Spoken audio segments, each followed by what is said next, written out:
The killer in the lake first struck in 1984 in Cameroon, West Africa.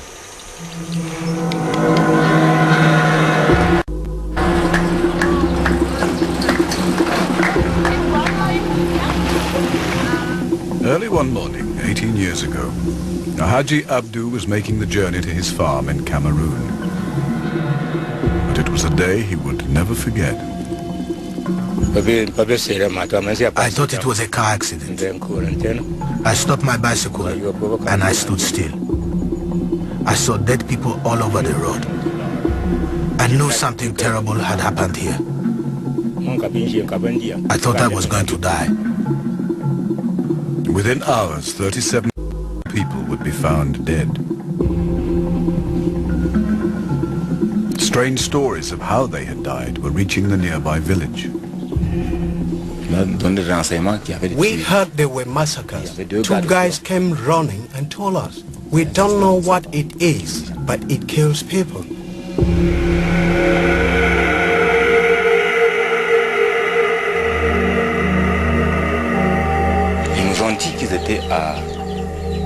They told us there were 12 people in the truck and 10 of them died. We asked them how did they die. They told us we were sitting on the top of the truck, a pickup. The others were under the cover. The driver was the first to get out and see what was wrong with his engine, and he fell. The rest of the men in the back decided to get out and died. You understand?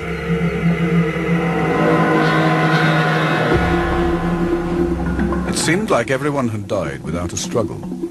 It was as if they had been hit by a highly contagious disease. The first doctor on the scene was Pierre Zambou. Nothing prepared him for what he was about to see. People were afraid.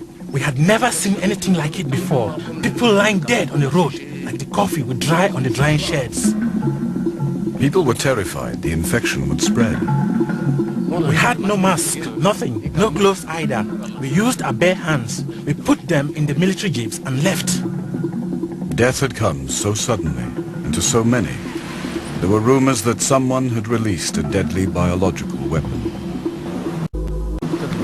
A few minutes later, the corpses were at the hospital, all dumped there. The police were there too to prevent all contact with the population.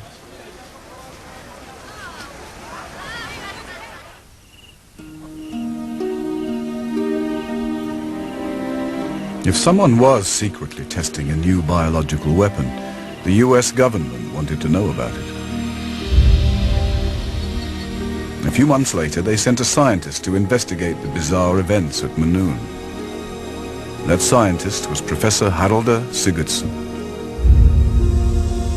It's a very serene, calm-looking place, but you had the sense that there had been death here before.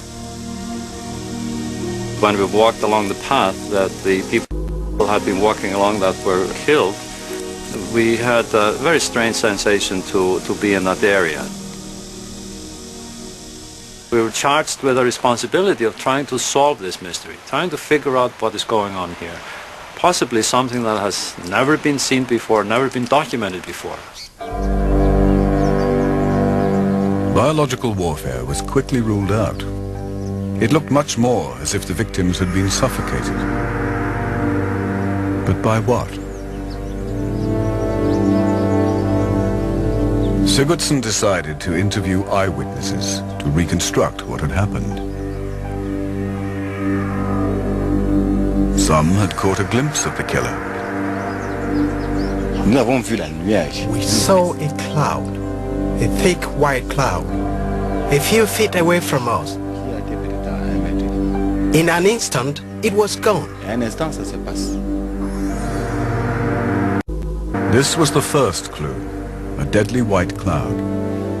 And the killer had left a second, apparently more important clue. When we got up there, we passed someone who was fleeing, who told us, "You are going to die, you're going to die. Something smells bad up there."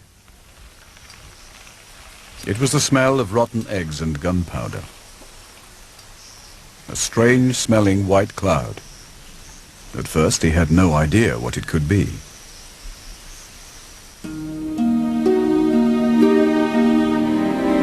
But there was one other clue. All 37 people had died on the road that ran past the lake.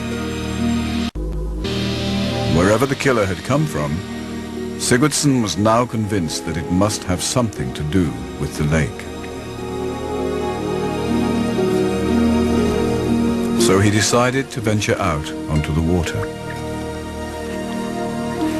But we had really no idea what was in the lake.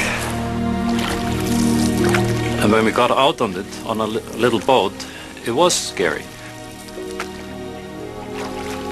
We had really no idea whether the lake was safe to be on, and so it was an uneasy feeling. At the deepest point of the lake, he stopped and took samples from the very bottom.